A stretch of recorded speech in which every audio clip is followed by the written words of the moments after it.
Good evening and welcome to Sunset News on this beautiful Tuesday evening. As always, we bring you news, economics, weather, sports, and so much more. I'm your host, Glenora Shipura. Getting into the news tonight, ACC Chief Investigating Officer Willem Oliver shared corruption cases and statistics currently under investigation in the Erongo region. ACC held a media briefing earlier in Swakopmund to share the Commission's achievements and challenges. Precious Ngitonapo was there and gave this video. It's about disputes in awarding of land by traditional authorities and also contravening of Section 35 of the Anti-Corruption Act. At a mining company, it contains the collusion between staff members and contractors by invoicing for goods and services not delivered. Another kind of phenomenon is a cashier at the local authority abuse payments by clients and residents. Another one, works inspectors abuse office opposition by awarding and influencing or directly and indirectly benefit in the awarding of maintenance tenders. Then we also have multiple allegations at local authorities regarding land, regarding S&T claims, regarding the awarding of tenders. We also investigate the abuse of fuel cards by employees at the municipality and also at ministerial level. That is cases on hand. We also investigate direct and indirect benefits by not refusing from tender board at state-owned enterprise. We also investigate the acquiring of national documents by non-citizens. We also investigate legal licenses that were issued on existing licenses.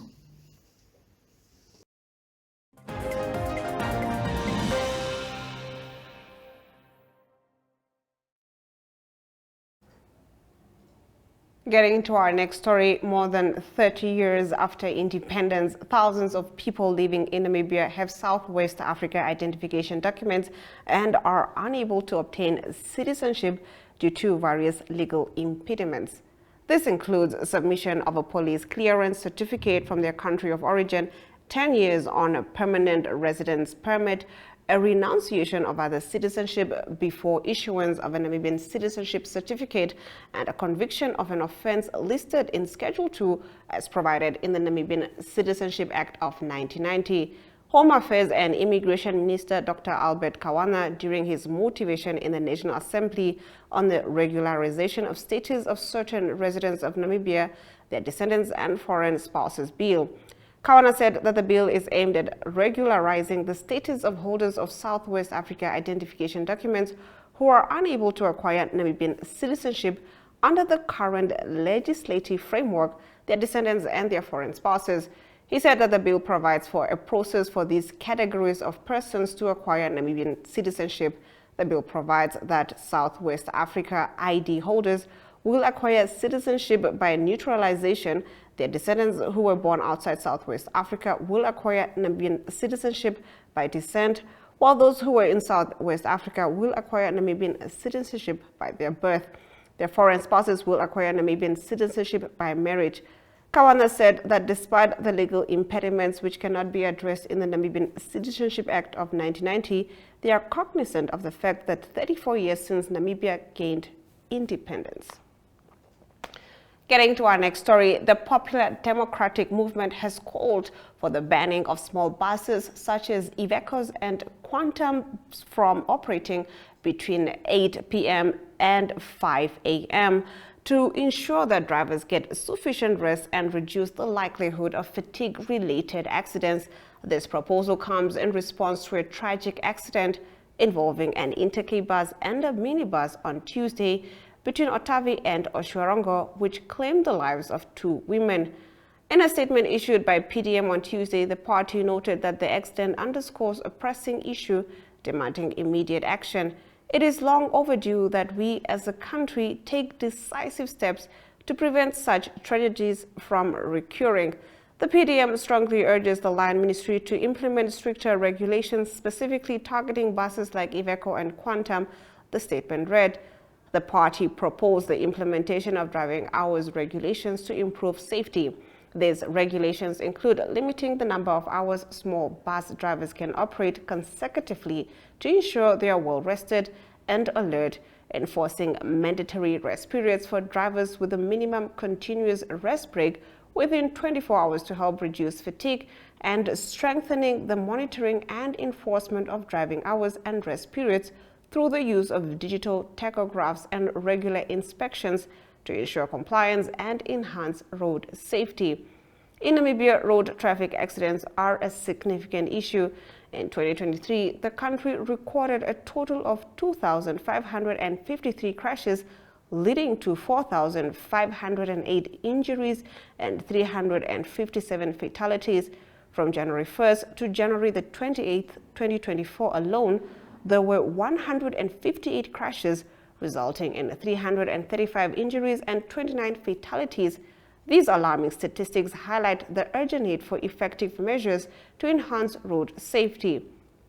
Fatigue is a significant factor in road accidents, especially among drivers of small buses who often push their limits to meet demanding schedules. Many accidents occur during late night and early morning hours when drivers are most likely to be tired. Limiting their operational hours will help prevent the kind of tiredness that leads to deadly mistakes on the roads, the statement read.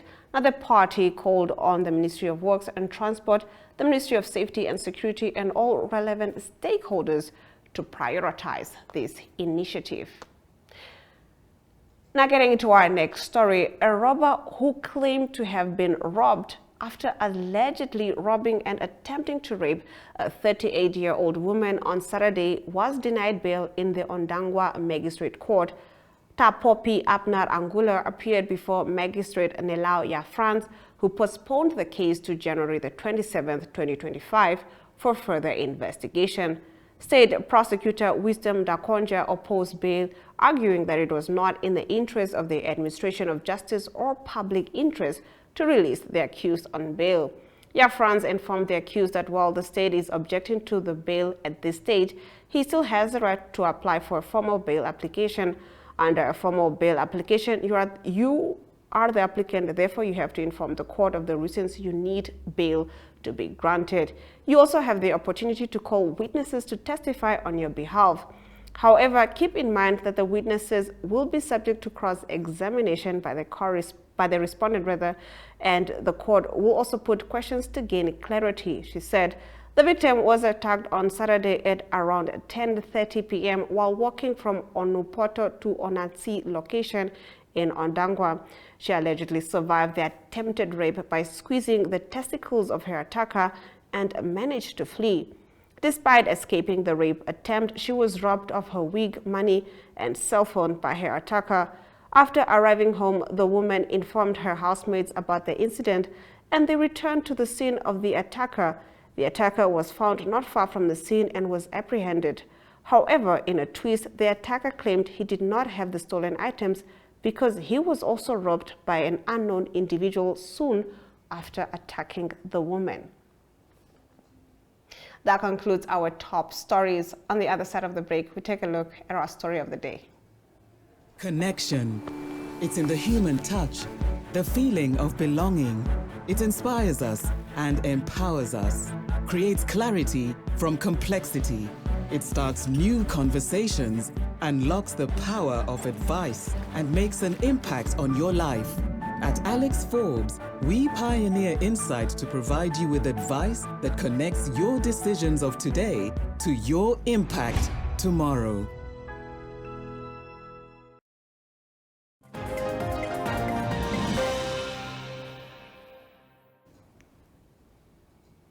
Getting into our story of the day, Maurice Rodkin expressed his gratitude to local journalists Tati Nilenge and Isa Doshilongo, who produced a documentary about the bomb explosion at the Atlantic Meat Market on August the 2nd, 1986. 5 people were killed in the bomb. 2 of the victims were both his parents. Requests from friends and relatives were that the victim should not be forgotten. The mayor of Walvis Bay, Trevina Forbes, also promised to be in contact with the families to set up something in memory of the victims of the bomb blast.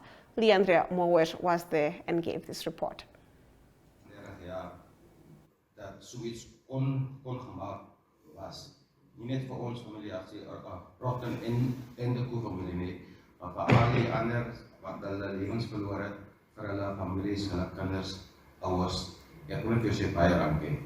Van ons Rotten en de Koe-families is van ons oma, die enigste ouer of oma wat nog lewe is oma Anna, de Koe, met baie. Die Rotten was haar onze dochter geweest. So ek wil net vir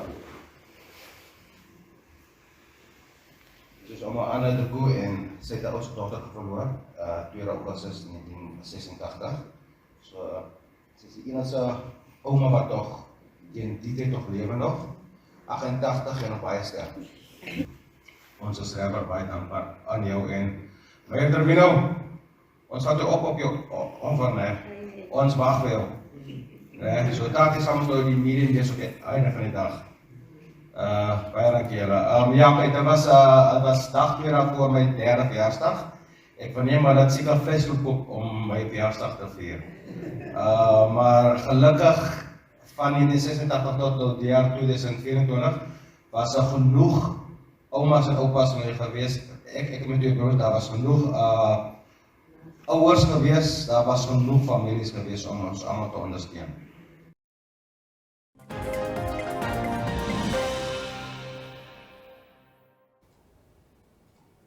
After the break, we take a look at our community talk. Welcome to Namibia, where adventure meets tranquility. With Enjoy, you have access to a wide range of accommodations to suit every traveler's taste and budget. Experience the finest dining and hospitality Namibia has to offer. Booking your dream accommodation is just a few clicks away with Enjoy. Join thousands of happy travelers who have trusted Enjoy for their Namibian getaway. Your gateway to unforgettable Namibian adventures.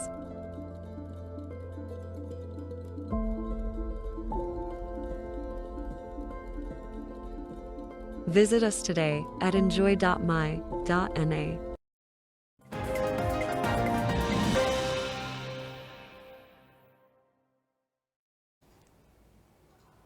In our community talk, watch as Twaini Thomas, a resident of Vanaheda, races against the clock, filling up 2 trolleys with goods to the value of 20,000 Namibian dollars.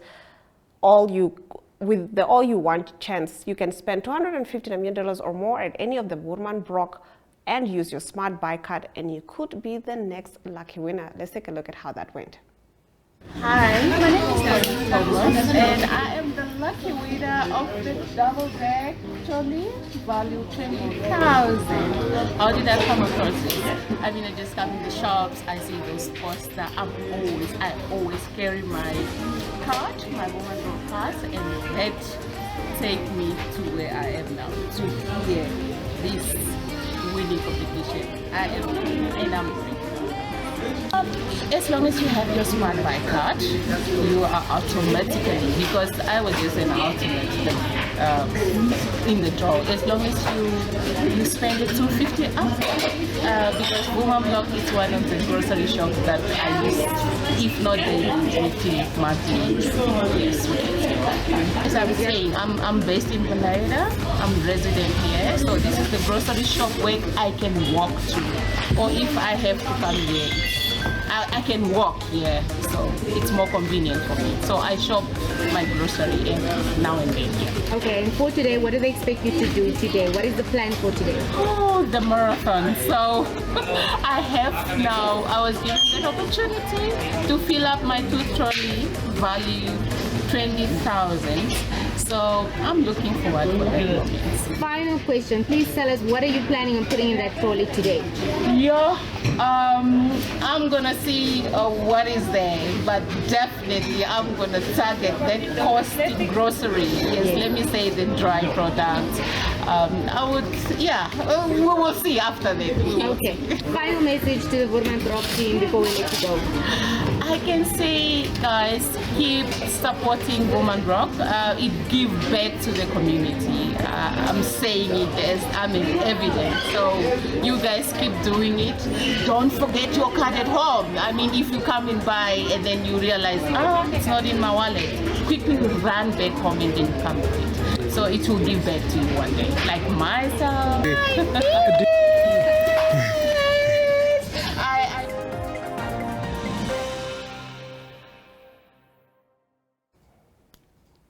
Stick around for economic news after the break.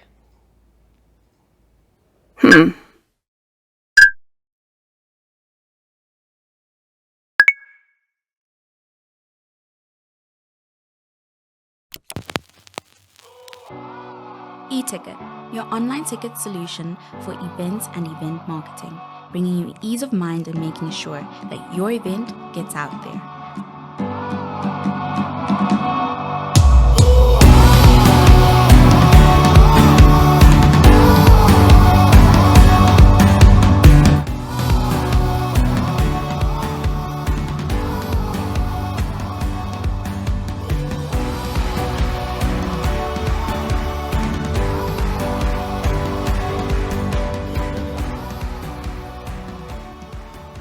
For more information, contact events@nhcom.na.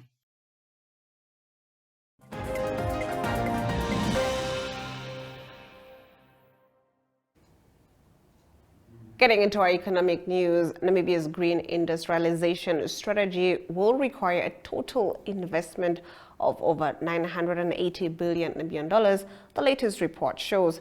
The government and the GH2 Namibia program have outlined a strategy to achieve this, allocating $267 billion Namibian dollars for crucial infrastructure development and an additional $713 billion Namibian dollars to attract investment into green industries. The strategy notes that securing these funds will depend on innovative financing methods and effective public-private partnerships. The strategy estimates that infrastructure enablers, including rail and port facilities, will require over $15 billion in capital expenditure. However, current spending commitments fall short of these needs, with a planned $4 billion investment over the next 5 years sourced from public, private, and development finance sectors. The strategy reads, meanwhile, the strategy said the front-loaded nature of this investment necessitates innovative financing approaches. The required infrastructure investment far exceeds midterm budget capabilities, making off-budget financing essential. Domestic and international private sector funding will be needed via PPS, concessions, etc., the report states. Furthermore, investable industries, including green hydrogen production and green manufacturing, have an estimated capital expenditure of $40 billion. Let's take a look at our financial indicators. The Namibian dollar trades against the British pound at 23.47, against the euro at 20.19, against the US dollar at 18.51 to Namibian dollars and 59 cents gets you one Chinese yuan. On the commodities market, gold, copper, and Brent crude oil went down while platinum went up. Brent crude oil trading at 0.78%, going for $77 and 49 cents per barrel. On the other side of the break, we take a look at our international news.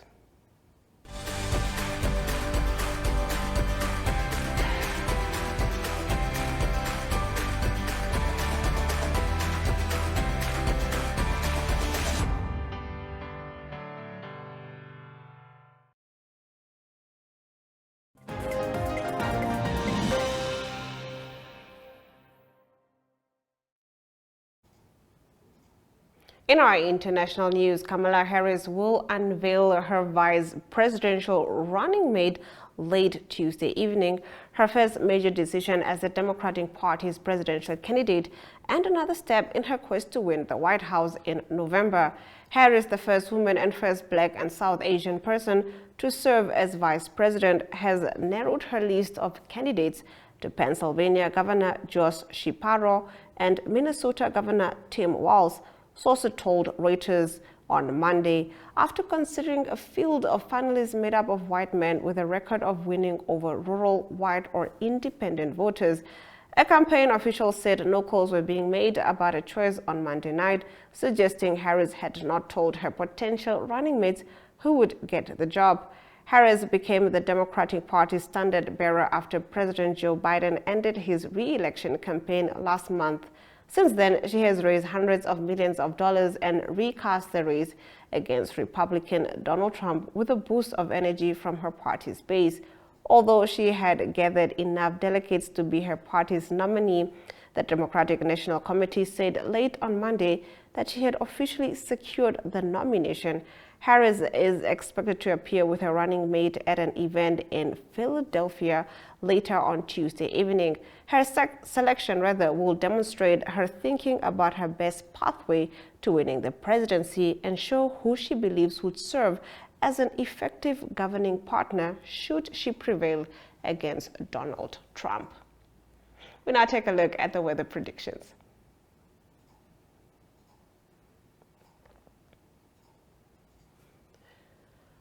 The capital city can expect a minimum of 11 degrees Celsius and a maximum of 26 degrees Celsius with partly cloudy conditions, while Katima Mulilo can expect a minimum of 13 degrees Celsius and a maximum of 33 degrees Celsius with sunny weather conditions.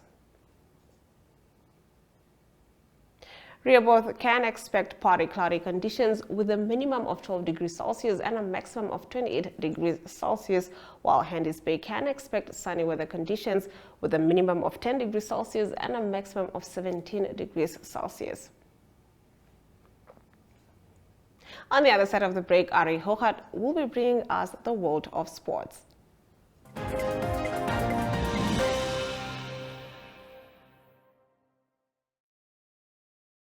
Good day everyone, time for international sports news, and starting off with Olympics first. It is Olympic Games still continuing in France, in Paris, the 2024 Olympics.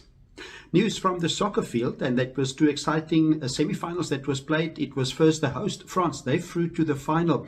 They had a tough game against Egypt. It had to go into extra time, but they beat Egypt by 3-1. It was Jean-Philippe Mateta that scored twice, and it is France in their first final in 40 years. And they will obviously play at home. And then they will play against Spain. Spain got the better of Morocco, also a tough game. They had to come back from 1 down, so it was Spain that beat Morocco by 2-1. So the final is between Spain and France.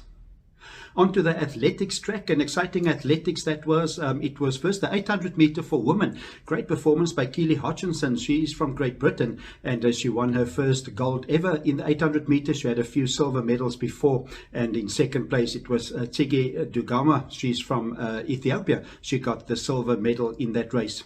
Mary Mura of Kenya got the bronze.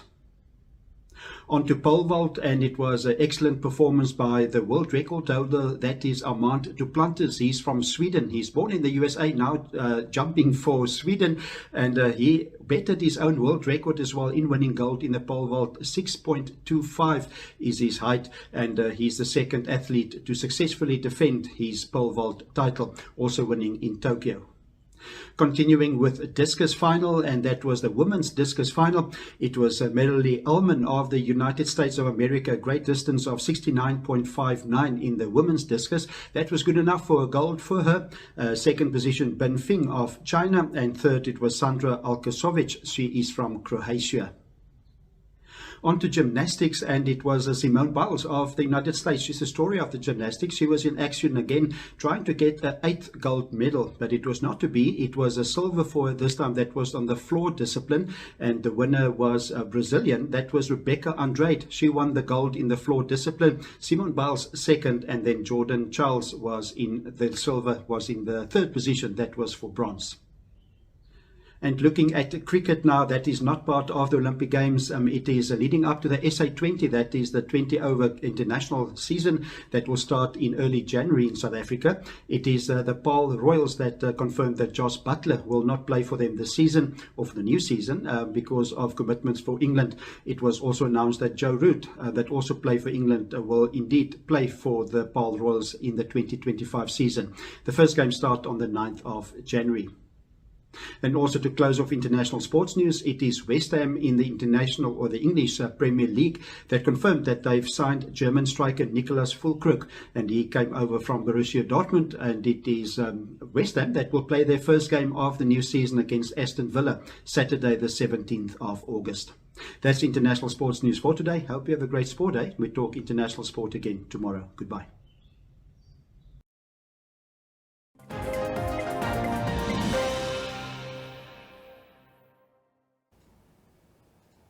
And with that, we've come to the end of the broadcast. Thank you for joining Sunset News on this beautiful Tuesday evening.